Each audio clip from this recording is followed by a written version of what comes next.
Welcome to The Explainer. Today, we're diving into one of the most deceptively simple yet fundamentally absolutely crucial concepts in all of backend engineering. Seriously, every single row you've ever inserted into a database, every tweet you send, every single Uber ride you book, it all relies on this one thing, a unique ID. So let's jump right into the source material, because getting this right, it's literally the difference between order and absolute chaos in a distributed system. Imagine being handed this deceptively simple prompt. Maybe you're sitting in the hot seat of a staff-level system design interview. Write a function that returns a globally unique value and never collides. Ever.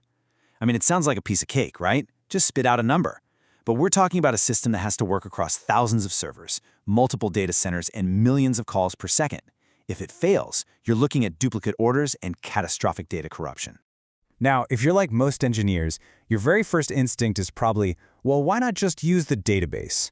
We've all relied on that trusty auto_increment feature in MySQL or Postgres, right? The database just keeps a simple counter, bumps it up on every single insert, and happily hands you back an ID. It works beautifully. So you might be wondering, why doesn't this just solve our problem at a massive scale? Well, the moment your traffic blows up and you have to split your database into multiple shards, relying on auto_increment turns into an absolute nightmare. This is the classic sharding 101 failure. Shard A creates a record and calls it ID number 1. But shard B creates a completely different record and also calls it ID number 1. Boom. They collide globally. Suddenly, every cache or URL that relies on that specific ID just breaks. The takeaway here?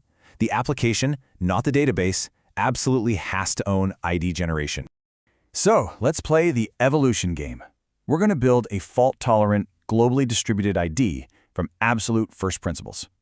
We'll iteratively break down the flaws of the naive, basic approaches and build our way up to the exact architectures used by the biggest tech giants in the world. Ready? Let's get into it. Okay, attempt 1, we just use a millisecond timestamp. Great in theory, but it completely fails if 2 requests hit at the exact same millisecond. So, attempt 2, we append a machine ID. Now, machine A and machine B simply can't collide. But wait, what if 2 different threads on the very same machine ask for an ID at the exact same millisecond? Yep, it still collides. That brings us to attempt 3. We introduce an atomic counter in memory. Now, if 2 threads hit the exact same millisecond, the counter simply ticks up by 1. And that brings us to a genuinely mind-bending realization, the counter insight. Once you introduce that per-machine atomic counter, time is actually no longer needed to guarantee uniqueness. Seriously, think about it for a second. The machine ID makes it globally unique across different servers. The atomic counter makes it locally unique within that specific server. The timestamp, which felt absolutely essential just a minute ago, is now mathematically completely redundant for uniqueness. But hey, before we celebrate solving the problem, we have to ask the inevitable question. What happens when the machine crashes? That atomic counter we just built so carefully is sitting entirely in volatile memory. If someone trips over the power cord and the memory gets wiped, the counter goes right back to 0. Suddenly, your freshly restarted machine starts generating the exact same IDs it already handed out an hour ago, causing massive system-wide collisions. So clearly, we need fault tolerance. We have to persist that counter to the disk. But right here is a massive trap. Doing an in-memory atomic increment takes, roughly 10 nanoseconds. But writing that to a spinning disk takes about 10 milliseconds.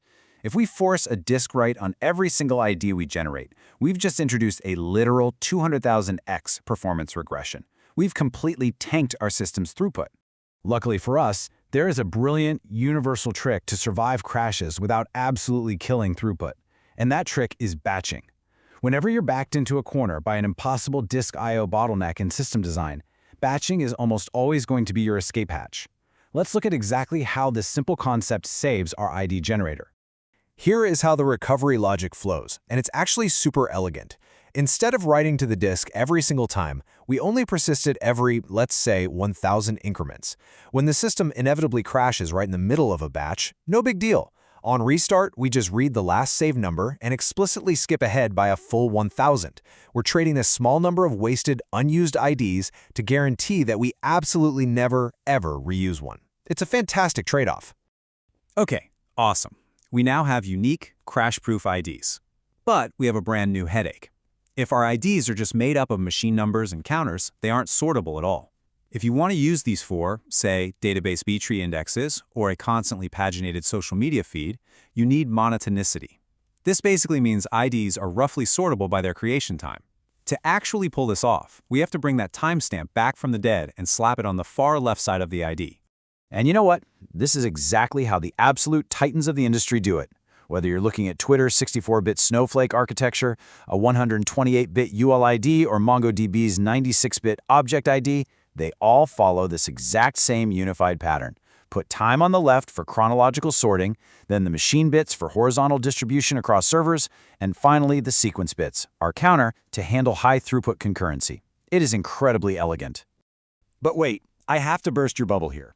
Strict distributed monotonicity? It's actually a complete lie. Even with time firmly planted on the left side of our IDs, we simply cannot guarantee perfect, gapless ordering across thousands of independent machines. The whole illusion of perfectly ordered distributed time completely shatters the moment you introduce one unavoidable reality of physical hardware: clock skew. Imagine two servers. Let's call them Machine 4 and Machine 9. Because of network drift, or maybe a random leap second, Machine 4's local clock happens to be running just slightly faster. So, at the exact same physical, real-world instant, Machine 4 generates an ID of 24, while Machine 9 generates an ID of 23. Just like that, the chronological sorting is officially broken across your servers.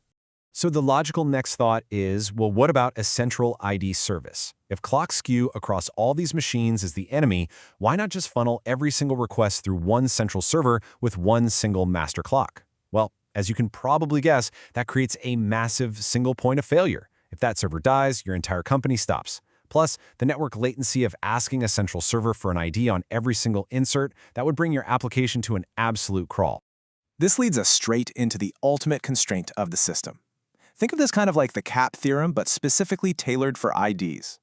The fundamental theorem of distributed IDs dictates that you cannot simultaneously have all three of these things: high throughput, horizontal distribution, and strict monotonicity.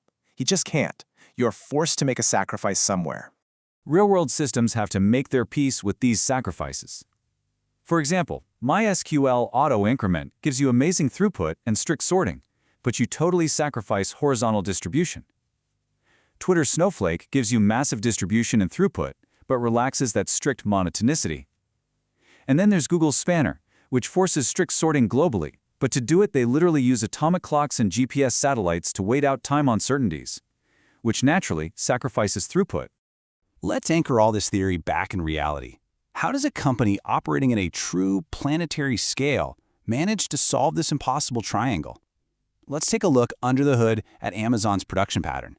They actually do use a central ID service, but they do it with a really brilliant twist that sidesteps the network bottleneck entirely. Here's the twist. The application server doesn't ask the central service for just one ID, it asks for a massive batch. The central server locks its counter, increments it by, say, 500, and hands the app a huge range, like IDs 501 to 1000. Then the app server simply hands out those 500 IDs directly from its own local memory. The result? You get near infinite scalability, centralized control, and literally zero network latency on your day-to-day calls.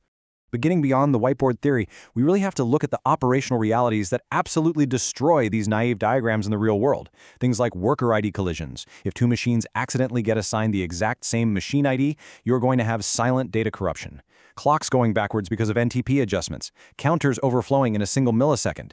These are the sharp, hidden edges that actually take giant systems down in production. And here's a scary thought. How do you even know if your generator failed? Because honestly, these systems often fail completely silently. You absolutely must build observability from day one. You need hard alerts for duplicate database keys because that is your screaming red flag that a collision happened. You need aggressive monitoring on clock skew, and you need detailed tracing to catch sudden latency spikes that tell you your batching systems are thrashing. Finally, we have to talk about the absolute golden rule of distributed IDs: migration.